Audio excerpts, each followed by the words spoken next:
Retour actually is a movie about friendship, about two people who get to know each other, who are like two opposites of each other.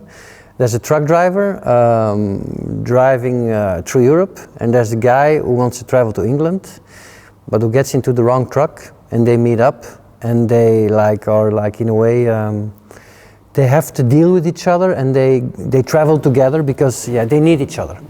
And they are very opposite in the beginning, but it's a story about how slowly they like get to know each other and become friends. We wanted to make like a very a rather light story about a theme which is a lot in the media and which has a lot drama and tragedy in it, but we wanted to tell about it on a very human level, on a human scale.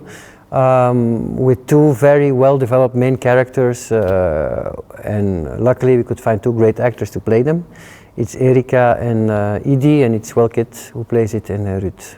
I've been working around the subject of European borders and migration for a very long time. I've written some books and some plays about it, starting in 2000 already, I think. The asylum system in Belgium. 2010 I wrote a book with photographer Stefan van Vleteren. He's a very famous photographer, and we did like the European borders. We went to Senegal. We followed a migrant going from Ostende to England, and actually that was like the déclic for me to write a theater play about it and to start working on this movie, because I think so we were looking for like two main characters. So it was really there's been a lot of research on the field before I really decided to tell the story in a movie with Dorothée.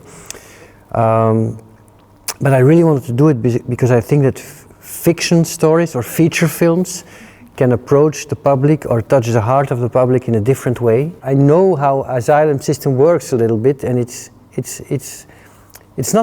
not human actually. It's very hard, and it doesn't take in consideration that behind the system there are human beings.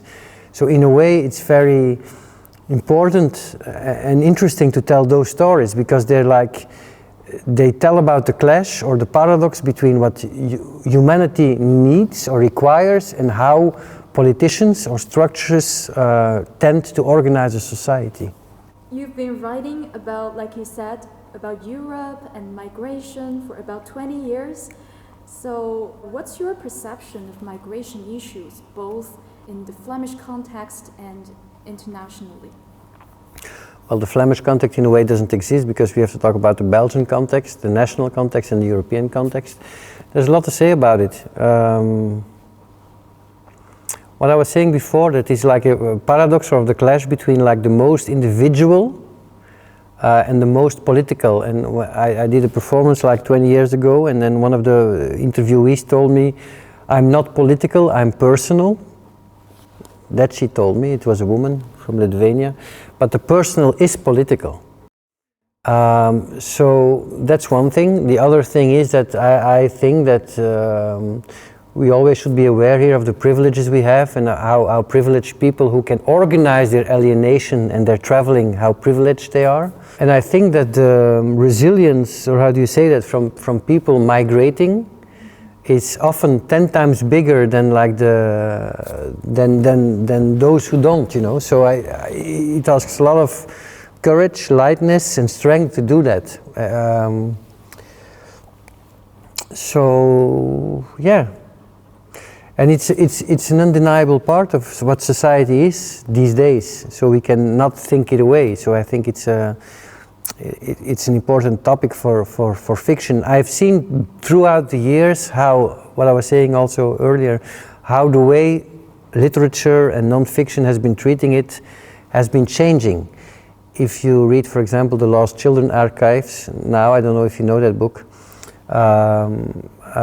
that's totally different than the books that were published 20 years ago. So it's very interesting to see how those kind of subjects find their way to media, to storytelling, and I think it's very important that they do, because the pure facts, like we see them in the news, they hardly are interesting for the audience. That's also that's what art can do. Art can touch, art, fiction, feature films, they can touch people in a totally different way than information does, than facts and figures do.